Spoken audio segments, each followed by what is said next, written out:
सोचिए जनवरी 2026, एक तरफ भारतीय बाजार आसमान छू रहा था और दूसरी तरफ एक कंपनी जो कभी इन्वेस्टर्स की जान हुआ करती थी वो धड़ाम से नीचे गिर रही थी।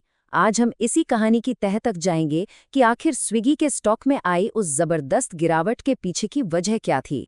तो कहानी कुछ ऐसी है कि जनवरी 2026 में बाजार में दो बिल्कुल अलग अलग दुनियाएं चल रही थी। एक तरफ तो निफ्टी 50 मतलब अपना इंडियन स्टॉक मार्केट 26,340 के रिकॉर्ड हाई पर जश्न मना रहा था और ठीक उसी वक्त दूसरी तरफ स्विगी का शेयर अपने सबसे निचले स्तर पर गोता लगा रहा था। एकदम उलट कहानी। तो सवाल यही उठता है, आखिर ऐसा क्या हो गया कि जो कंपनी कुछ समय पहले तक सबकी पसंदीदा थी उसका ये हाल हो गया। चलिए परत दर परत इस पूरे मामले को समझते हैं। अच्छा, तो शुरुआत करते हैं सीधे मार्केट के एक्शन से। देखते हैं कि चार्ट्स पर और इन्वेस्टर्स के दिमाग में क्या चल रहा था। देखिए, यहाँ पर भरोसा टूटता हुआ साफ दिख रहा है। स्टॉक ने दो बहुत ही ज़रूरी साइकोलॉजिकल लेवल तोड़ दिए।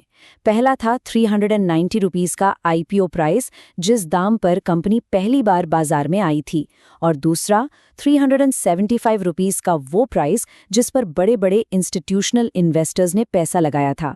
जब स्टॉक इन दोनों लेवल से नीचे गिरा तो समझ लीजिए कि बाजार का भरोसा हिल गया। और फिर ये आंकड़ा देखिए, लगभग 59% का उछाल। ये डेरिवेटिव ओपन इंटरेस्ट में आया था। अब इसका सीधा सा मतलब ये था कि बड़े बड़े खिलाड़ी जो मार्केट को समझते हैं वो अब खुल्लम खुल्ला इस बात पर दांव लगा रहे थे कि स्विगी का स्टॉक और गिरेगा। ये एक बहुत बड़ा खतरे का संकेत था। तो ये तो हुई बाजार के सेंटिमेंट की बात, लेकिन असली प्रॉब्लम तो कंपनी के अंदर उसके हिसाब किताब में थी। 1092 करोड़, इतना बड़ा घाटा, वो भी सिर्फ एक तिमाही में। और सबसे चिंता की बात ये थी कि ये घाटा पिछले साल के मुकाबले लगभग 70% ज्यादा था। मतलब कंपनी की कमाई भले ही बढ़ रही थी, लेकिन खर्चा उससे कहीं ज्यादा तेजी से बढ़ रहा था। ये एक बहुत बड़ा रेड फ्लैग था। और एनालिस्ट्स भी यही कह रहे थे। उनका मानना था कि स्विगी जिस रफ्तार से पैसा जला रही थी वो लंबे समय तक नहीं चल सकता था। बाहर से जो भी पैसा आ रहा था वो बस एक बैंडेड की तरह था जो गहरे घाव का इलाज नहीं कर सकता। एक और परेशानी थी डेटर डेज का बढ़ना। आसान भाषा में कहें तो स्विगी को अपने रेस्टोरेंट पार्टनर्स से पेमेंट वसूलने में पहले से ज़्यादा वक्त लग रहा था। अब जब एक तरफ आपका खर्चा तेजी से बढ़ रहा हो और दूसरी तरफ पैसा आने में देरी हो तो कैश की किल्लत होना तो तय है। अब चलते हैं एक और मोर्चे पर जहां एक जबरदस्त लड़ाई चल रही थी, और वो था क्विक कॉमर्स का मैदान, यानी ग्रोसरी की फटाफट डिलीवरी। ये स्लाइड साफ बताते हैं कि स्विगी इस रेस में क्यों पिछड़ रहा था। स्विगी इंस्टामार्ट का एक डार्क स्टोर चलाने का रोज का खर्चा था करीब 67,000 रुपीज। वहीं उसके सबसे बड़े कॉम्पिटिटर ब्लिंकिट का खर्चा था सिर्फ 43,000 रुपीज। ये एफिशिएंसी का एक बहुत बड़ा गैप है जो सीधे सीधे प्रॉफिट पर असर डालता है। और ये अंतर मार्केट शेयर में भी साफ दिख रहा था। ब्लिंकिट बाजार पर करीब 40 से 45% हिस्सेदारी के साथ राज कर रहा था और उसकी ग्रोथ भी तेज थी। वहीं स्विगी का इंस्टामार्ट काफी पीछे, सिर्फ 20 से 25% पर ही सिमट गया था। और जब मुकाबला पहले से ही इतना मुश्किल था, तभी एक और बड़ा खिलाड़ी मैदान में कूदने को तैयार हो गया। ज़ेप्टो के आईपीओ का मतलब था कि बाजार में और पैसा आने वाला था और प्राइस वॉर का और भी भयानक होना तय था। तो अब तक हमने देखा मार्केट का हाल, कंपनी का फाइनेंशियल्स और कंपटीशन का दबाव। लेकिन मुश्किलें सिर्फ बाहर ही नहीं थीं, कंपनी की अपनी नींव में भी दरारें पड़ने लगी थीं। 1 लाख से भी ज्यादा। सोचिए, इतने सारे डिलीवरी पार्टनर्स एक साथ हड़ताल पर चले गए, वो भी न्यू ईयर की शाम को, जो कंपनी के लिए सबसे बिजी टाइम होता है। इसने स्विगी के पूरे ऑपरेशन की कमर तोड़ दी। और हड़ताल की वजह भी काफी गहरी थीं। डिलीवरी पार्टनर्स चाहते थे कि उन्हें पेमेंट कैसे मिलता है वो साफ साफ बताया जाए।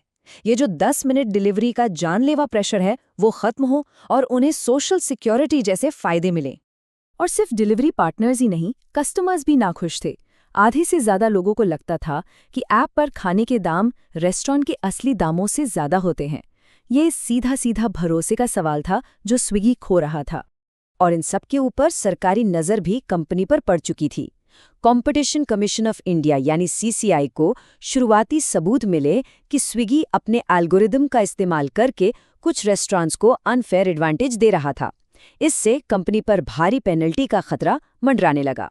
तो इतनी सारी मुश्किलों के बीच सवाल ये है कि क्या स्विगी ने बस हाथ पर हाथ धरे बैठे रहा? नहीं, ऐसा नहीं है। कंपनी ने जवाबी कार्रवाई करने की कुछ कोशिशें जरूर की। जैसे कि उन्होंने हेल्थ कॉन्शियस लोगों को टारगेट करने के लिए ईट राइट कैटेगरी शुरू की और अपने ऑपरेशनल खर्चे कम करने के लिए आर्टिफिशियल इंटेलिजेंस यानी AI का भी इस्तेमाल शुरू किया। तो इन सब बातों को जोड़कर देखें तो आखिर में तस्वीर क्या बनती है? स्विगी के लिए फाइनल वर्डिक्ट क्या था? मजे की बात यह है कि बाजार के एक्सपर्ट्स भी पूरी तरह से बटे हुए थे। एक तरफ ICICI सिक्योरिटीज जैसी कंपनियां कह रही थीं कि स्टॉक खरीदो, तो दूसरी तरफ एम्बिट कैपिटल की सलाह थी कि बेचो। ये बाजार में फैले गहरे कंफ्यूजन को दिखाता है। और ये एक लाइन शायद पूरी कहानी का निचोड़ है। अब इन्वेस्टर्स के सोचने का तरीका बदल चुका था। वो अब सिर्फ ग्रोथ की कहानी से खुश नहीं थे। वो कह रहे थे ग्रोथ ठीक है, पर अब हमें प्रॉफिट भी दिखाओ। तो आखिर में ये एक बड़ा सवाल हमारे सामने आता है, क्या स्विगी की ये कहानी सिर्फ एक कंपनी की कहानी है, या फिर ये पूरे टेक स्टार्टअप इकोसिस्टम के लिए एक वेकअप कॉल है कि अब सिर्फ ग्रोथ के नाम पर बेतहाशा पैसा जलाने का दौर खत्म हो चुका है?